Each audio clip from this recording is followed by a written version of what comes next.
The Donbas region is located in eastern Ukraine on the Russian border. የሩሲያና ዩክሬን ጦርነት በርካታ ድርድሮችና መግለጫዎች መብዛት ሊያስቆመው ያልቻለ ከሁለተኛው ዓለም ጦርነት ወዲህ እጅግ ከባዱ ውጊያ ሆኖ ያለምን የፖለቲካ ስርዓት የናደ ዓለም አቀፍ የጸጥታ ተቋማት ግጭቱን ለማብረድ አቅም አልባ ሆነው የታዩበት ጉልበት ከምክንያት በላይ የገነነበት ለመስማማት ፍላጎት አለማሳየትና ጦርነት ብቸኛ አዳኝ አድርጎ መመልከት የታየበት ክስተት ሆኗል ሲሉ የፖለቲካ ተንታኞች ይናገራሉ።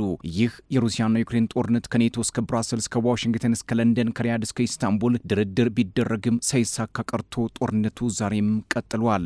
አርቲ ይዞት የወጣው ዘገባ እንደሚያሳየው የሩሲያው ፕሬዝዳንት ቭላዲሚር ፑቲን አማካሪ ኡሪ ኡሻኮቭ ዩክሬን ወደ አዲስ የሶስትዮሽ የሰላም ንግግር ከመመለሷ በፊት ወሳኝና ተግባራዊ እርምጃ መውሰድ እንዳለባት ማሳሰባቸውን ነው። ከፍተኛ አማካሪው በሰጡት መግለጫም ቀደም ሲል በነበሩት ውይይቶች ላይ የታዩ ክፍተቶችን ለመሙላትና ለወደፊት ድርድሮች እውነተኛ መሰረት ለመጣል ኪየቭ ያላትን ቁርጠኝነት በተግባር ማሳየት እንዳለባት ነው ያሳሰቡት። ሩሲያ ማንኛውም አይነት አዲስ የሶስትዮሽ ውይይት ከመጀመሩ በፊት ዩክሬን ግልጽ የሆነ ተጨባጭ እርምጃ እንድትወስድ ትፈልጋለች። የክሬምሊን ባለስልጣናት እንደሚሉት ያለፈው ድርድር ውጤታማ ያልሆነው ኪየቭ በገባችው ቃል ባለመገኘቷ ነው። ምንም እንኳን የሶስትዮሽ ንግግር አስፈላጊ ቢሆንም ሞስኮ አሁንም ያለውን ሁኔታ በተስፋ ብቻ ለማስቀጠል ፍላጎት እንደሌላት ነው ያስታወቀችው።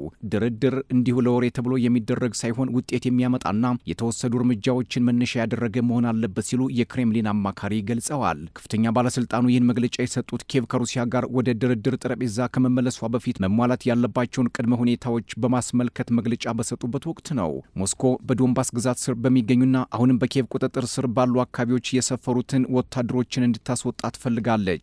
ዩክሬን እስካሁን ድረስ ይህንን የሩሲያን ጥያቄ በጽኑ ውድቅ ስታደርግ መቆየቷ በሀገራቱ መካከል ያለውን ውጥረት ከፍ አድርጎትም ቀጥሏል።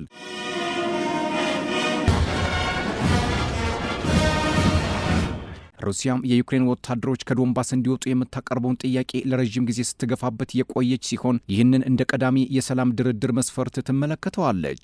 በአንጻሩ ዩክሬንና ምዕራባውያን አጋሮቿ ደግሞ ይህ ጥያቄ የአገሪቱን የግዛት አንድነት የሚጥስና የሚሸረሽር ነው በሚል ይቃወሙታል። የሩሲያው ፕሬዝዳንት ቭላዲሚር ፑቲን ረዳት የሆኑት ዩሪ ኡሻኮቭ ለጋዜጠኞች በሰጡት መግለጫ ከአሜሪካ ጋር በመሆን ሲካሄድ የነበረው የሶስትዮሽ የሰላም ግንኙነት መቆሙን ገልጸዋል። እንደ ባለስልጣኑ ንግግር ባለፈው የካቲት ወር በጄኔቫ ከተካሄደው ስብሰባ በኋላ ንግግሮቹ ሙሉ በሙሉ ተቋርጠዋል። ኡሻኮቭ አክለውም በድርድር ውስጥ መካከለኛ የነበሩት አሜሪካውያን በአሁኑ ወቅት በሌላና ይበልጥ አሳሳቢ በሆነ ችግር ተጠምዷል ያሉ ሲሆን ይህም በቅርቡ በመካከለኛው ምስራቅ የተከሰተውን ቀውስ የሚያመላክት እንደሆነ ተነግረዋል። እንደ ኡሻኮቭ ገለጻም የሰላም ሂደቱን ወደፊት ለማራመድ አሁን የሚጠበቀው ከኪየቭ ወገን የሚወሰድ አንድ ቁርጠኛ እርምጃ ብቻ ነው። ምንም እንኳን አማካሪው እርምጃው ምን እንደሆነ በግልጽ ባይናገሩም ዲፕሎማሲያዊ ምንጮች ግን ጉዳዩ ዩክሬን አሁንም በቁጥጥሯ ስር ካሉ የዶንባስ ግዛቶች ወታደሮቿ እንድታስወጣ የቀረበላትን ጥያቄ የሚመለከት መሆኑን ይጠቁማሉ። አሁን ሁሉም ወገኖች የዩክሬን ተደራዳሪዎችን ጨምሮ ኪየቭ መውሰድ ያለባትን ያንን አንድ እርምጃ ጠንቅቀው ያውቃሉ። ያ እርምጃ ከተወሰደ ግን የተኩስ አቁም ለማድረግና ለረጅም ጊዜ የሚቆይ የሰላም ስምምነት ላይ ለመድረስ መንገዱ ክፍት ይሆናል ብለዋል ኡሪ ኡሻኮቭ። በአሁኑ ወቅት ኪየቭ ይህንን የሩሲያ ጥያቄ የሀገር ሉዓላዊነት አሳልፎ መስጠት ነው በሚል በጽኑ እየተቃወመችው ትገኛለች። ባለስልጣኑ ለጋዜጠኞች በሰጡት መግለጫም ይህ እርምጃ ምን እንደሆነ የዩክሬን ተደራዳሪዎችም ጭምር በሚገባ እንደሚረዱት ጠቁመዋል። ይህ እርምጃ ከተወሰደ በኋላ ለችግሩ የረጅም ጊዜ መፍትሄ ለማምጣት የሚያስችሉ ከባድ ውይይቶች የሚጀምሩበት ዕድል እንደሚፈጠርም አመልክተዋል።